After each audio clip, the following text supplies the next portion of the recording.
بسم اللہ الرحمن الرحیم اللہم صلی علی محمد وعلی آل محمد۔ السلام علیکم ورحمۃ اللہ۔ تمام تعریف اللہ رب العالمین کے لیے جو تمام جہانوں کے پروردگار ہیں۔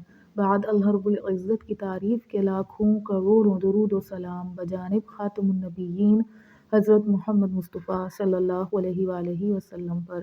اللہ رب العالمین کا بہت بڑا کرم ہے، احسان ہے کہ انہوں نے ہمیں اپنے محبوب خاتم النبیین حضرت محمد مصطفیٰ صلی اللہ علیہ وآلہ وسلم کا امتی بنایا ہے۔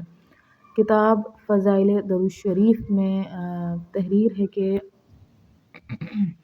ابراہیم نصفی کہتے ہیں، میں نے نبی کریم صلی اللہ علیہ وآلہ وسلم کی خواب میں زیارت کی تو میں نے نبی کریم صلی اللہ علیہ وآلہ وسلم کو کچھ اپنے سے من قبض پایا تو میں نے جلدی سے ہاتھ بڑھا کر نبی کریم صلی اللہ علیہ وآلہ وسلم کے دست مبارک کو بوسہ دیا اور عرض کیا، یا رسول اللہ صلی اللہ علیہ وآلہ وسلم، میں تو حدیث کے خدمت گاروں میں ہوں، اہل سنت سے ہوں، مسافر ہوں۔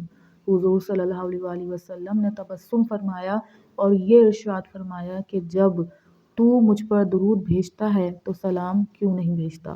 اس کے بعد سے میرا معمول ہو گیا کہ میں صلی اللہ علیہ وسلم لکھنے لگا۔ اللہ پاک بات کو سمجھنے کی، اس پر عمل کرنے کی توفیق عطا فرمائیں۔ اپنے نبی خاتم النبیین حضرت محمد مصطفیٰ صلی اللہ علیہ وآلہ وسلم کو پہچانیے، ان سے محبت کیجیے، ان سے اپنا رشتہ مضبوط کیجیے اور خوب درود و سلام کا تحفہ بجانب خاتم النبیین حضرت محمد مصطفیٰ صلی اللہ علیہ وآلہ وسلم کی خدمت اطہر میں دل و جان سے پیش کیجیے۔ تمام امت محمدیہ صلی اللہ علیہ وآلہ وسلم کو اپنی قیمتی دعاؤں میں ضرور یاد رکھیے، مجھے بھی اپنی دعاؤں میں ضرور یاد رکھیے گا۔ السلام علیکم ورحمۃ اللہ۔